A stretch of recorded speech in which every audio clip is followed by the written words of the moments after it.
hour and a half ago, there was an attempt on former president and presidential candidate Donald Trump. On the 13th of July, the United States witnessed yet another assassination attempt on one of its past leaders, Donald Trump.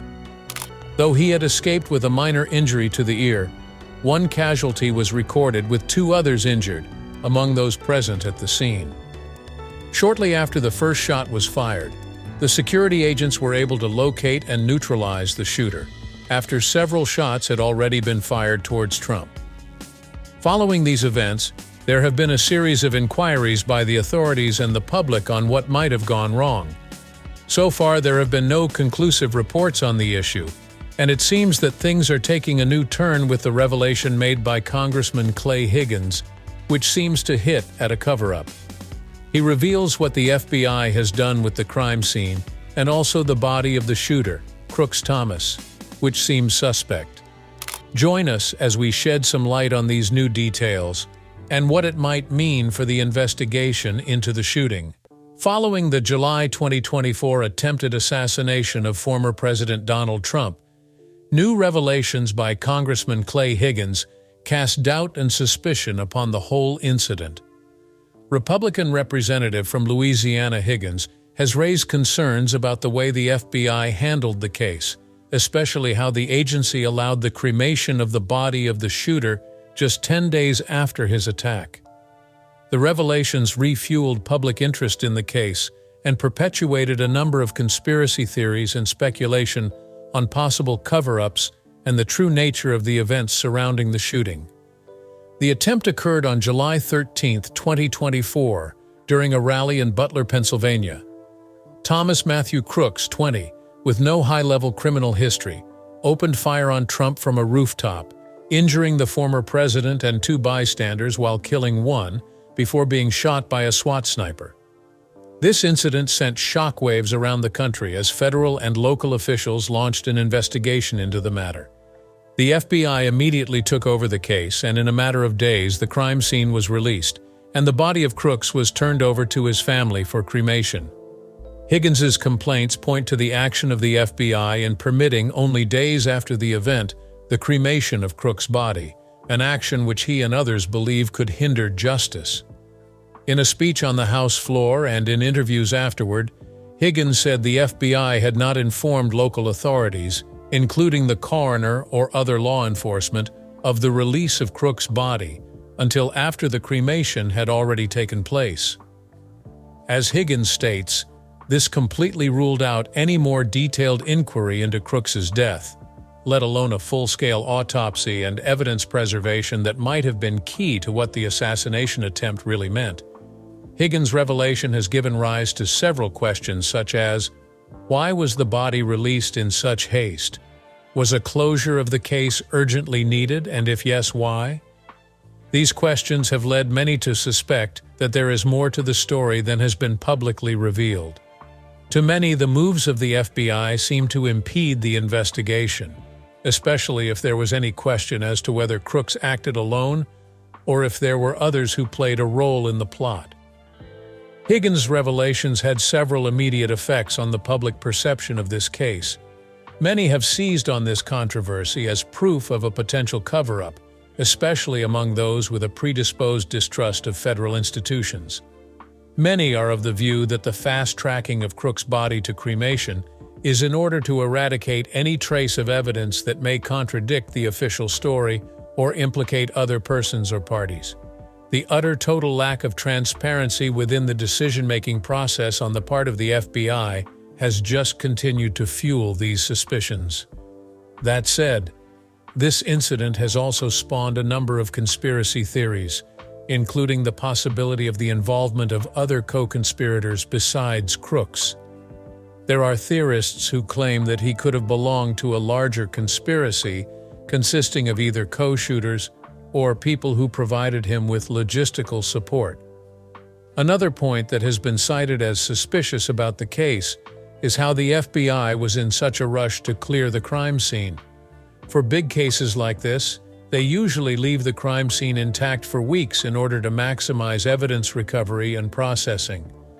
Because the FBI released the scene after only 3 days, Many have questioned whether the agency was more concerned with expediency in the case than with prudent investigation. Some have thus questioned if the FBI had been under pressure to ensure that no further investigation occurred on the incident. The wider implications of the Higgins revelations are indeed colossal in proportions. They reflect the increasing loss of faith and confidence in the federal institutions of governance, particularly for those convinced that such a government is even capable of covering up or distorting information in order to serve its selfish interests. Nothing new in this, but over the past years this distrust was compounded by successive events that gave credibility to such mass skepticism, including the efforts to restrict the contest of the 2020 presidential election results and all the investigations of Trump in and after his presidency. Whereas some consider his questions legitimate, needing investigation, others promptly reject them as politically driven or a way to instill fear and further divide. Whatever may be the case, in any event, it kept the assassination attempt in front-page headlines and made sure the case was talked about and debated. Social media has been especially abuzz, with many users sharing their views on the matter. Already there are quarters that have called for a new independent investigation into the assassination attempt in light of Higgins's disclosures. People believe that only an open and impartial inquiry can get rid of the doubt and suspicion that has been cast.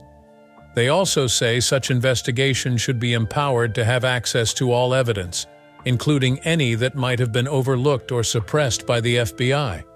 While Higgins himself has signaled that he stands for such a probe, it is not clear if there is sufficient political will in Congress to take the matter further.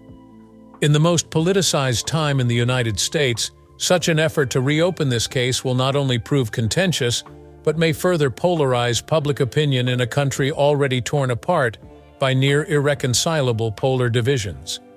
Much like other high-profile incidents involving public figures, the attempted assassination of former President Donald Trump has generated a lot of conspiracies owing to the lack of transparency from authorities and the revelation by Higgins. One of the most consistent conspiracy theories is the second shooter theory. People seem to believe that there was another shooter involved in the attack. It echoes the similar assassination of President John F. Kennedy, in which a second shooter theory has persisted for decades. Proponents of this theory point to the precision and timing of shots fired at Trump as indicative of coordination that logically would be too hard for a lone gunman to manage. Attention is drawn to what looks like a shadow on a water tower nearby, which has been the basis of this theory. Thomas Matthew Crooks fired multiple shots from a rooftop in quick succession, injuring Trump and two other people at the rally, while killing one, before being taken down by a SWAT team sniper. Skeptics wonder how such a precise attack would be carried out so rapidly with one person involved. This theory also supports the view that the presence of the second shooter would justify the controversial moves by the FBI when it ordered the crime scene cleaned up fast and released Crooks's body for cremation, allegedly to cover up the trail of other perpetrators. Another highly debated conspiracy seems to be the fact that Thomas Matthew Crooks did not carry out the act alone, but was just part of this grand conspiracy against Trump's life. This assumption relies on the fact that a highly unknown 20-year-old boy with no past records of violence could not solely plan or prepare for such a high-profile attack. According to this theory, proponents point to the possible influence of Crooks, or his being helped by other, perhaps political elements that may have been at work to ensure the outcome of such an assassination attempt. Furthermore, the association of Crooks with larger, perhaps shady organizations has been stoked by his rapid cremation, which effectively eliminated the possibility of further physical examination of his body. This, according to conspiracy theorists, was a deliberate move to avoid the discovery of any evidence that may implicate Crooks with some other people or organizations. The involvement of the FBI in the quick release of the body of Crooks to his family is again a part of the theory that points to the interest of the FBI in closing the case as fast as possible without investigating deeper into connections that can show a wider conspiracy. FBI involvement and cover-up involve another layer of conspiracy with the Bureau itself. Those criticizing the involvement and handling by the agency have surmised that it could have participated in covering up either its interests or those of higher powers in government. Viewed against the fact that any evidence of a crime scene was quickly cleaned up and that they allowed the cremation of the body of Crooks, the case is considered an attempt on the part of the FBI to suppress further investigation into the shooting.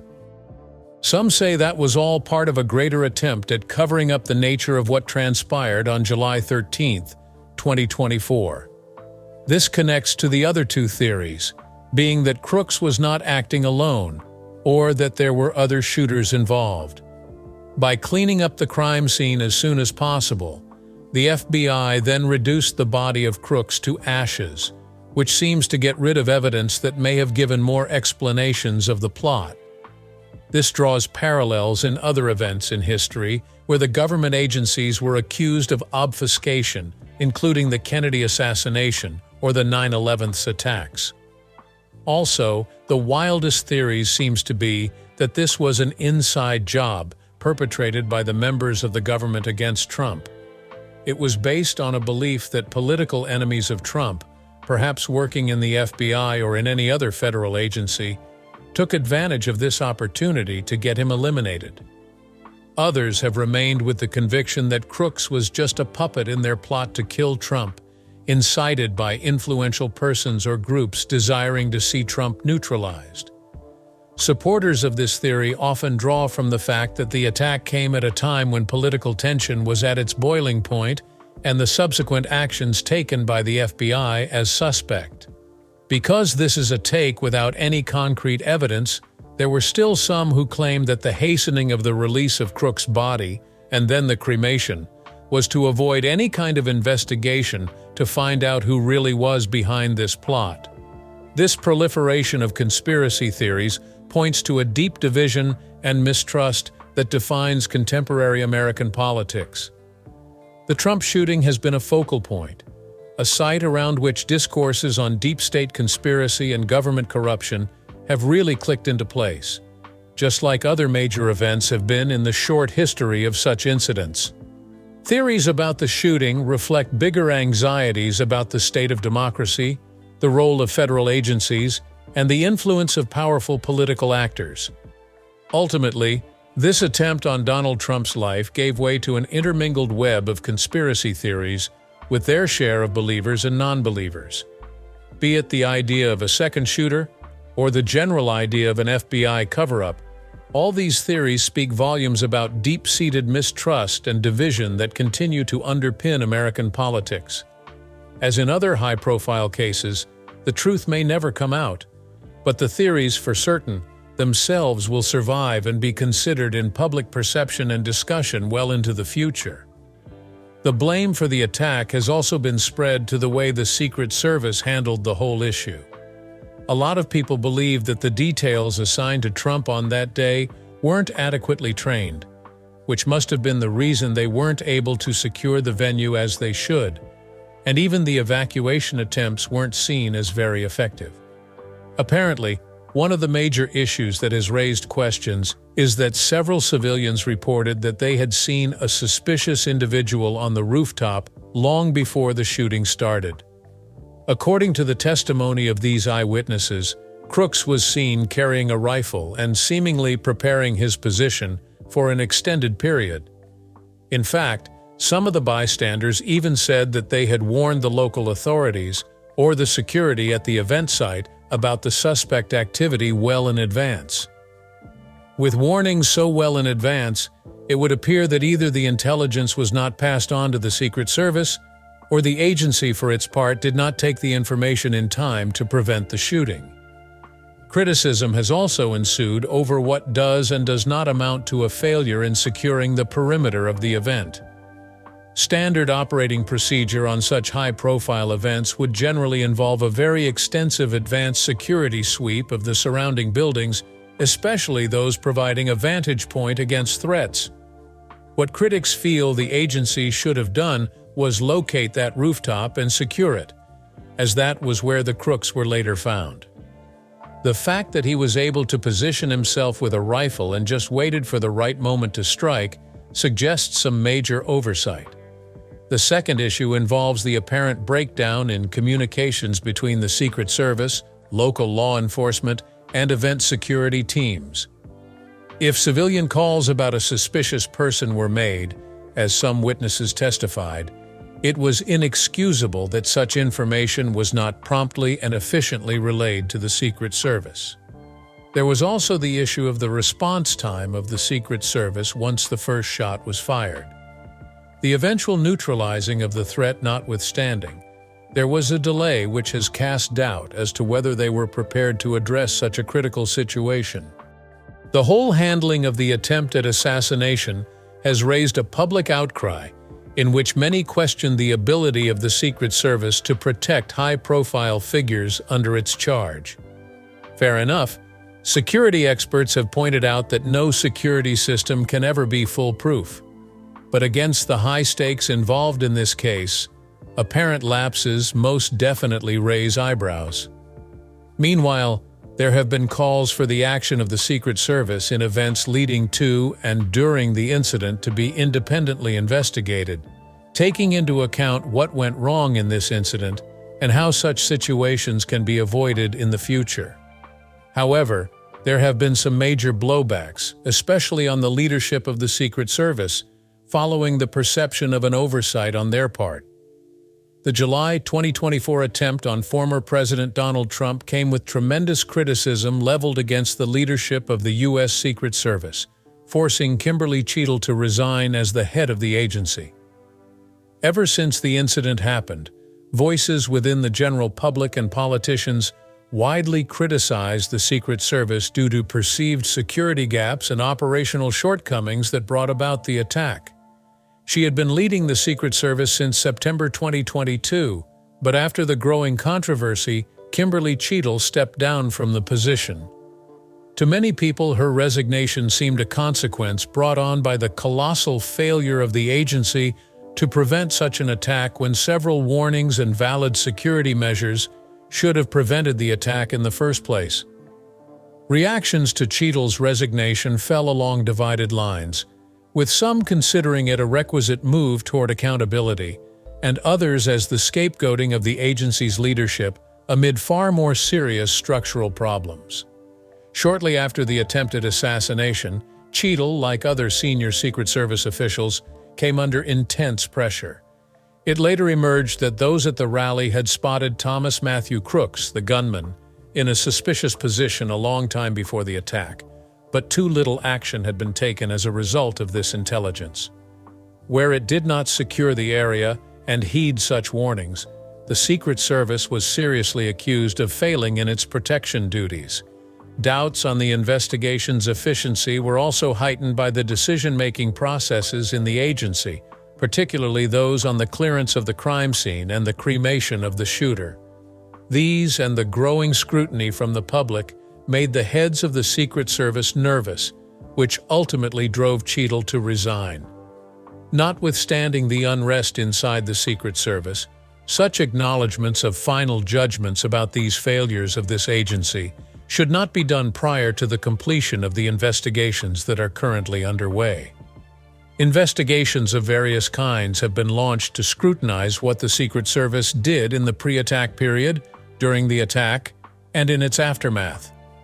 These investigations would, therefore, be expected to shed more light on what went wrong and make necessary suggestions so that in the future such things do not happen. Trading of blame and broad generalizations continue as the public and officials anxiously await the results. Investigations perhaps may lead to accountability and transparency that would mean the restoration of trust in the agency's capacity to defend the country's leaders. Meanwhile, the Secret Service remains under a watchful eye as more details are expected to emerge soon. What's your take on the ongoing investigations? Let's hear what you have to say in the comments, and we will see you in the next one.